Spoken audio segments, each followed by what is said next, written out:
Human rights advocacy organization Arise Africa is calling for the speedy release of the remaining DNA results of 2 of the 5 boys who died at an initiation school last year in December.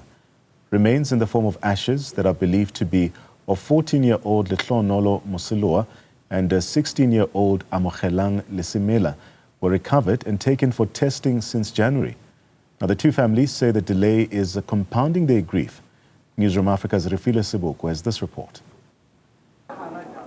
The families of 5 boys who died at an initiation school in Luhuruzi last year, December, are appealing for a progress report from authorities in terms of the progress of the case, but also appealing for the speedy release of the DNA results following the tests that have been conducted. They are also saying that ashes that they have been able to recover, they have not yielded or rather revealed positive results, and therefore they need more answers.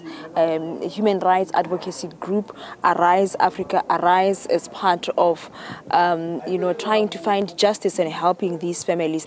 What we have noticed in this case, we have picked up that it's not just a criminal case, but also a human rights case. So that is why we came on board, because of that point of interest in particular.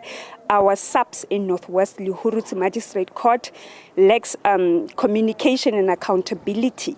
We have realized that the parents are not happy. First of all, the legal proceedings, the procedure in the whole case, it's not procedural, it's not legal. We need to revisit the case. First of all, the parents are not involved in this case. They just go to court.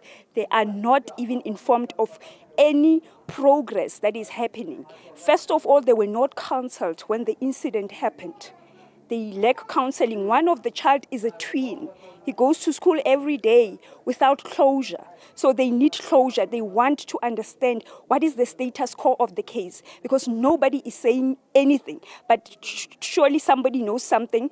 I truly believe that we've got confidence that the evidence that the community has is more than enough to make this case that can be closed within 3 or 6 months down the line, Refiloe. So what happened is the police are not involving the parents, and the parents are devastated. Some of them buried their parents. There's no documentation.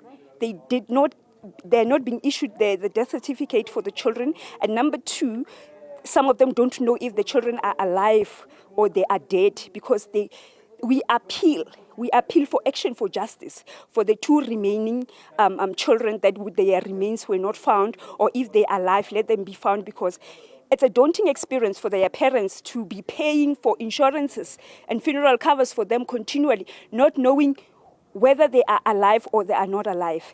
I would want to also refer to the person that led to the evidence, which is the headsman of this area. They call him whatever name is, KK. He knows, because he led the community to where the remains were. So they found the remains, so they know the spot. They know the owner of the bogus initiation school. And so we feel that somebody knows something, and they need to be accountable. Second point is, now there is 6 suspects. 4 were apprehended. The 2 were never questioned. Why were they not questioned? Because the 2 suspects are the ones that were part and parcel of the recruitment process for the boys to go to the initiation school. So they know, they have answers. But that information is withheld. Those suspects are not being questioned. So that is why we come in to say we feel that the commissioner needs to be held accountable. And the answers we need the answers, and we need them as soon as possible.